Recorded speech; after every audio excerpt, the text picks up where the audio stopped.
imaginé par Binge Audio. On m'a souvent dit que j'étais bête quand j'étais jeune, par rapport à mon handicap, ça m'a beaucoup blessé. On est un des pays où les personnes qui s'inscrivent dans le profil dit de l'autisme vont être le plus exclues et donc elles vont souffrir de beaucoup de préjugés. Quand on m'a diagnostiqué le syndrome d'Asperger, j'étais soulagée de savoir qu'est-ce que j'avais pour certaines choses que j'arrivais pas à faire. Et j'étais en colère parce que ça me faisait une difficulté en plus. Je fais en sorte de faire accepter, d'instiller ma manière de voir les choses, la manière de penser au creux des esprits de chacun, et ça serait vraiment une avancée, un pas de plus pour l'humanité, comme en 69 où ils ont mis les pieds sur la Lune.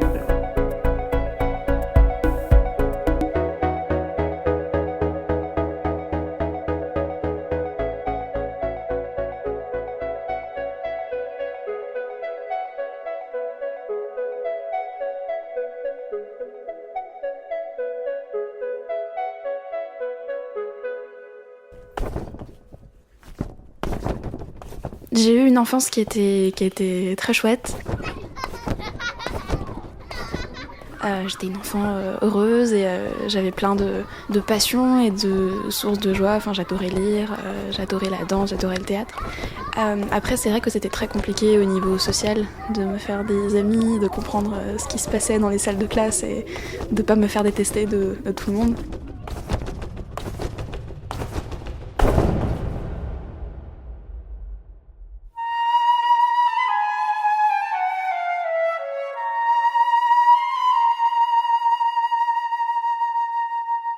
Et c'est vrai qu'à chaque fois que j'arrivais dans une nouvelle école, je me disais allez, cette fois je vais y arriver, je vais me faire des amis. Et puis en fait, ça repartait à chaque fois. On me disait que j'étais l'intello de service, que j'étais arrogante, que j'étais pédante, que j'étais hautaine.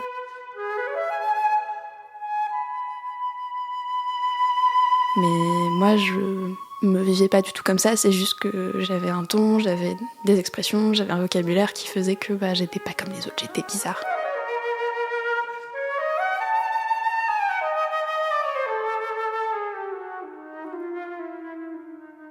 J'ai été diagnostiquée HPI à 6 ans, donc surdouée. Et moi, c'est vrai que c'est un diagnostic avec lequel j'ai beaucoup de mal, dans le sens où être HPI, ça veut pas dire grand-chose. Ça veut dire qu'on a eu un score élevé à un test de QI. À l'adolescence, c'est allé de moins en moins bien, parce que je me faisais vraiment déborder par tout ce que je ressentais, par mes besoins, par mes émotions, qui n'étaient pas perçus comme légitimes autour de moi. À la maison, ça allait pas du tout avec mes parents, c'était très conflictuel. Et typiquement, je réagissais extrêmement mal à la moindre tension, au bruit qu'il pouvait y avoir chez moi, aux contraintes. À l'école, j'avais du mal à comprendre l'autorité, l'injustice, les règles et tout. C'était très compliqué. J'ai commencé à développer des troubles dépressifs et de l'anxiété, puis des troubles du comportement alimentaire. J'ai fait une anorexie assez sévère où j'ai perdu beaucoup de poids en très peu de temps. Mais tout ça a été un peu englobé sous le terme anxiété. J'étais anxieuse, j'étais une adolescente anxieuse, parce que les jeunes filles avec des bonnes notes qui sont stressées, elles sont anxieuses et c'est tout. Et un jour, je racontais tout ça à ma copine de l'époque, qui est aujourd'hui une amie très chère.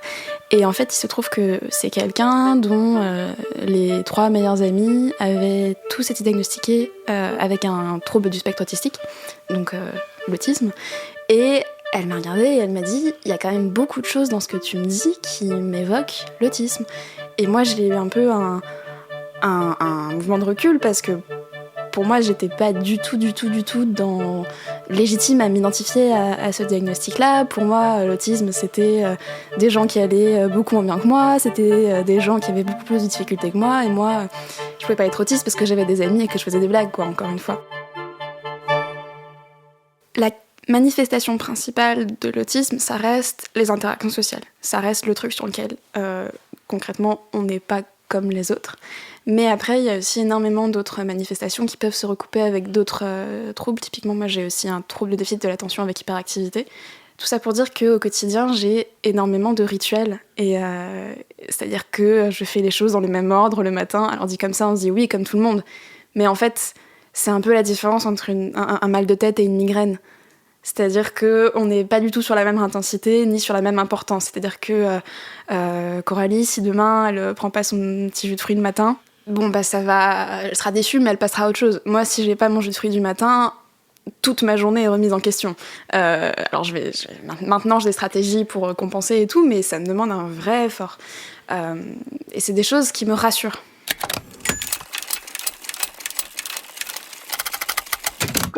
Alors typiquement, le matin, j'ai mon rituel. Je fais un tour des applications dans un ordre précis, qui est toujours le même. Après, je vais me faire un thé. Et là, il y a un peu limite une chorégraphie des gestes que je fais, les tiroirs que j'ouvre, dans quel ordre, la tasse que je sors, etc. La musique que je mets, l'endroit où je m'assois. Après, je mange une pomme, parce que la pomme, c'est un de mes aliments de réconfort. Puis après, mes tartines, toujours le même pain et tout. Enfin, dit comme ça fait un peu monacal, mais en fait, pour moi, c'est une source de joie et d'apaisement.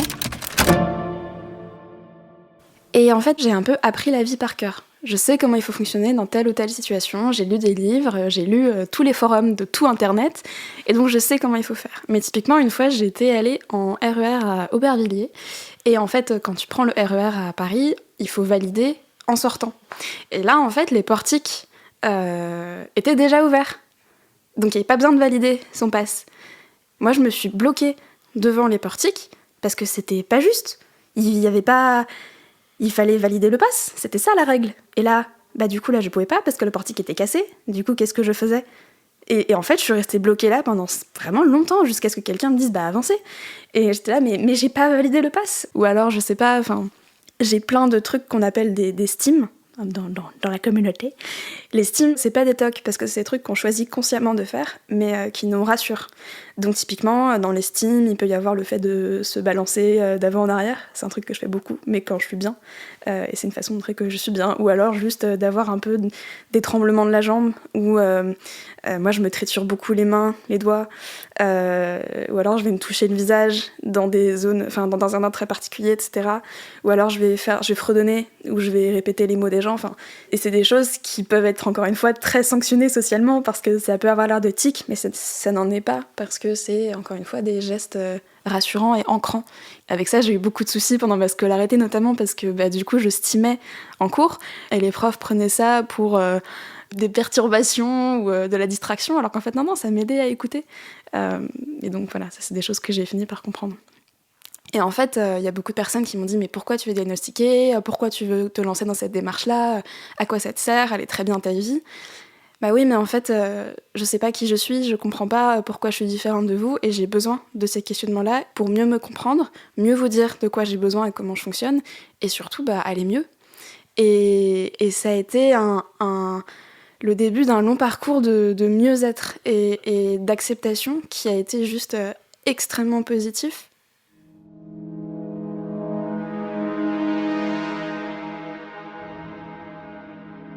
Être diagnostiqué d'autisme, c'est vraiment pas facile. C'est très long, c'est très cher. Et ça l'est encore plus quand on est une femme, ça l'est encore plus quand on est une jeune femme, ça l'est encore plus quand on est, on va dire... Alors je déteste le mot, mais quand on est fonctionnel. En fait, c'est pas parce qu'on a tout cet apparat de bien-être que ça va. Et moi, si j'avais dû recevoir 1 euro à chaque psychiatre qui me dit « Non, mais vous n'êtes pas autiste, vous êtes juste anxieuse », je serais millionnaire actuellement. Et en fait, c'est vraiment terrible parce que t'en arrives à des consultations où tu dois te justifier de pourquoi tu es légitime à ne serait-ce que considérer un seul instant que tu es autiste. Alors ça tend à changer, bien sûr, avec les années, etc. Mais pour beaucoup de psychiatres, autisme, c'est... autisme non-verbal avec incapacité à faire la cuisine. Je sais pas ce qui sont des formes d'autisme qui existent, et voilà, et c'est hyper important d'en parler, mais il n'y a pas que ça.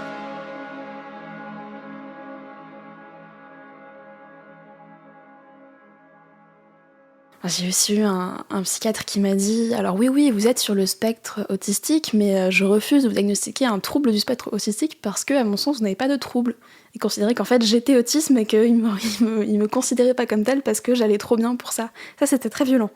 parce que j'étais là, mais tu sais quoi de ma vie en fait ? On a passé 4 heures en consultation en cumulé, toi et moi, mais est-ce que t'étais là quand j'étais dans des situations horribles où des gens me manipulaient et profitaient de moi parce qu'en tant que personne autiste, je suis extrêmement naïve et je pense que pour obtenir un diagnostic d'autisme, il faut énormément de courage. Et moi, franchement, j'ai failli abandonner plein de fois, parce que du coup, je me disais, mais en fait, je suis vraiment juste une petite fille capricieuse qui cherche un faux diagnostic pour justifier ses faux besoins, et c'était hyper dur pour mon estime de moi. Et dans ces moments-là, j'ai eu la chance d'être extrêmement bien entourée par des personnes qui me disaient « Mais non, tu as raison de te poser ces questions-là, regarde la liste des symptômes, tu les as tous ». Mais j'ai fini par tomber sur des praticiens qui étaient à l'écoute et bienveillants et renseignés, et avec qui on a pu vraiment explorer tout ça ensemble. Ça a vraiment été une libération. Ce qui est perturbant aussi, c'est que pendant le processus de diagnostic, qui s'est étalé pour moi sur un peu moins de 2 ans, tu vas avoir beaucoup de symptômes et de signes qui vont se renforcer, voire apparaître, parce que tu es dans un processus de prise de conscience de ton fonctionnement, et du coup ton masquage va être un peu moins efficace, et tu vas un peu te laisser surprendre par tes propres symptômes, et ça peut être très déstabilisant parce que tu as l'impression d'inventer les symptômes, alors que bah non, vraiment pas, c'est pas un truc qui se simule, tu fais pas semblant d'avoir un autisme tout seul dans ta chambre, quoi. Mais c'est un truc à connaître parce que c'est très fréquent. Typiquement, un truc que j'adore faire, c'est répéter les mots que les gens disent. Ça s'appelle l'écholalie. Et en fait, c'est un truc qui m'aide énormément à m'ancrer dans la conversation, à comprendre ce qu'on me dit, à comprendre quand c'est à mon tour de parler, à comprendre ce que je suis censée dire, et puis juste à être là en présence avec la personne. Mais c'est sûr que ça peut déstabiliser les gens quand tu répètes la fin de leur phrase.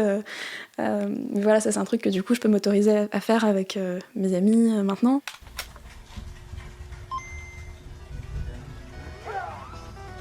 Dans la vie professionnelle, ça peut poser des difficultés et il y a clairement des ajustements à faire. Là, le premier problème auquel je peux penser, ou la première difficulté en tout cas, c'est que j'ai pas trop de filtres.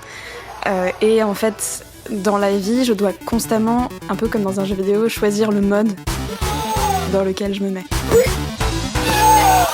Est-ce que je suis en mode blague ? Est-ce que je suis en mode détendu ? Est-ce que je suis en mode sérieux ? Est-ce que je suis en mode exposé ? Est-ce que je suis en mode boulangerie ? 2 croissants, ce sera tout ? Et du coup, au travail, c'est compliqué parce que je suis avec des gens que je connais bien. Intuitivement, j'ai envie de me mettre en mode gens que je connais bien. Sauf que non, c'est professionnel. Mais du coup, ça arrive souvent que je fasse des blagues et que je me rende compte juste après que, non, il fallait pas faire de blagues à ce moment-là. Mais dans l'ensemble, ça se passe très bien. Moi, j'ai la chance aussi de faire un travail où je suis beaucoup toute seule avec mes dossiers, je suis éditrice, du coup je suis là avec mes textes et mes virgules, moi je suis contente. Puis j'ai tous mes petits rituels et c'est un cadre qui est très safe pour moi, donc là-dessus j'ai vraiment beaucoup de chance. Même si clairement je me fatigue très très vite et j'en fais beaucoup plus pour le même résultat. Mais du coup voilà, moi en fait mes collègues ils savent pas que je suis autiste, c'est pas du tout que je me retiens de le leur dire, c'est juste qu'on n'a pas parlé. Mais si un jour ça se présente, je pense que je le mentionnerai, mais disons que pour ça, le diagnostic est vraiment salvateur parce que, en fait, c'est beaucoup plus facile d'expliquer « je ne peux pas faire ci » ou « je ne peux pas faire ça » en disant « je suis autiste » que sans.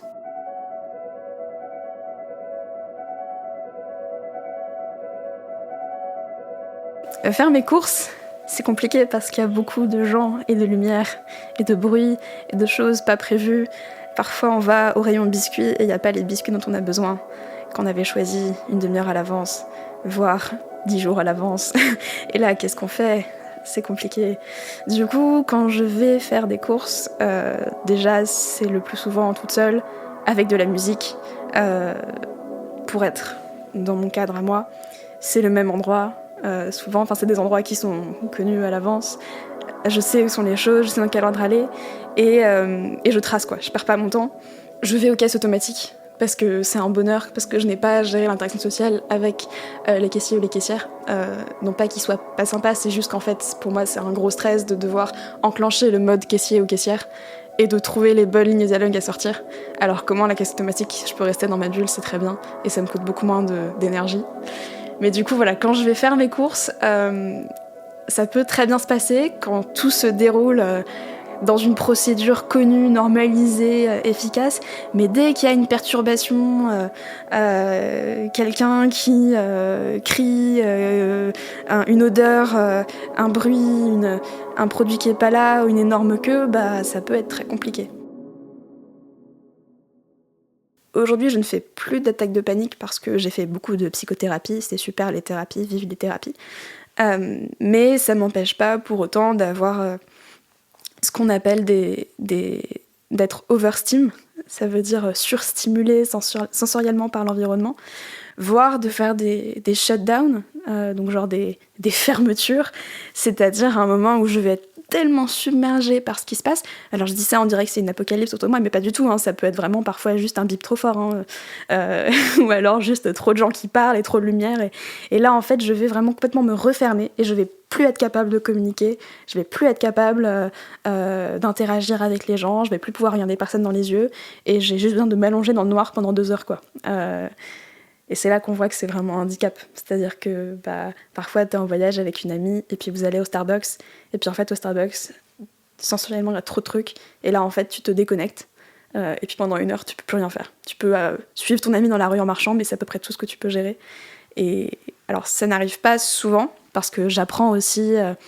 je m'arrange, quoi. Je vais pas faire mes courses un samedi, j'ai capté où et quand il valait mieux aller, mais ça peut arriver et c'est toujours extrêmement éprouvant et c'est compliqué de récupérer et de s'en remettre après. Alors j'ai plusieurs intérêts spécifiques. Il y en a qui sont, on va dire, socialement communs et qui du coup ont pu potentiellement passer pour juste de simples passions, mais quand j'étais petite, j'étais obsédée par les châteaux de la Loire. Je connaissais toute l'histoire de tous les châteaux de la Loire, mais genre l'architecture, les dates de construction, les rois de France, dans l'ordre qu'ils y avaient fait, et je tannais ma famille pour aller les visiter, et j'écoutais le The Guide en entier de A à Z. J'ai eu une phase Pokémon aussi, mais c'est-à-dire que quand je dis que j'ai un intérêt spécifique sur Pokémon, c'est pas que juste j'étais fan, c'est que j'avais appris tous les Pokémon du Pokédex dans l'ordre, que je connaissais toutes les équivalences de type, toutes les correspondances, et avec les années, en fait, il y a une différence entre les intérêts spécifiques qui sont plus durables dans le temps et qui restent toujours un peu, genre même encore aujourd'hui, Pokémon ça me fait un truc, et puis les hyperfixations qui sont des intérêts plus temporaires et qui passent plus vite. Genre à un moment j'ai fait 2 mois sur le patinage artistique et puis c'est passé. Alors que typiquement j'ai un énorme intérêt spécifique sur le métro, mais quand je dis que j'adore ça, c'est que j'ai lu tout ce qu'on peut lire sur internet au sujet du métro, je me suis fait tatouer le plan du métro sur le bras, ça me fascine, ça me passionne du point de vue historique, technique, c'est vraiment un truc qui m'obsède. Pareil pour la ponctuation et la typographie, ça tombe bien parce que je suis éditrice, d'ailleurs c'est peut-être pas totalement par hasard.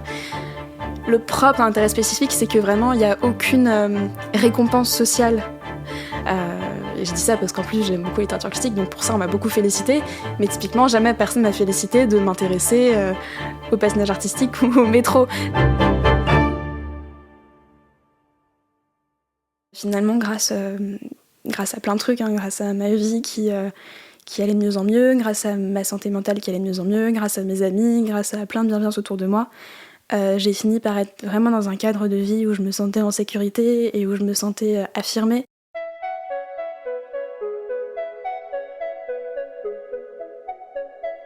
Je serai jamais normale.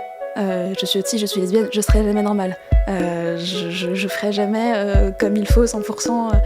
Donc, quelque part, autant faire ce que je veux, puisque de toute façon, je ne serai jamais normale. Et donc, on a tout l'espace d'inventer une vie qui nous ressemble un peu plus. Et moi, je sais que j'ai jamais été aussi épanouie qu'aujourd'hui, où je suis entourée de gens qui me ressemblent, des personnes LGBT, des personnes non valides, des personnes malades, des personnes racisées, des personnes sexisées, enfin tous ces mots-là qui peuvent paraître un peu barbares mais qui en fait correspondent à tellement de réalités sensibles et importantes et partagées, enfin ça nous soude et ça crée des liens entre nous qui sont hyper solides et qui sont hyper thérapeutiques.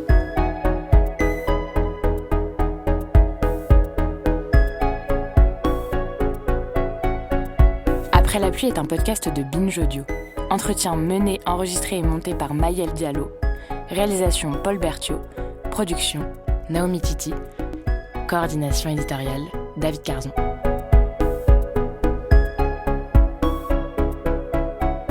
Si vous aussi, vous souhaitez témoigner sur des thèmes qui touchent à la santé mentale, écrivez-nous à l'adresse aprèslapluie@binge.audio ou sur le compte @aprèslapluie podcast sur Instagram.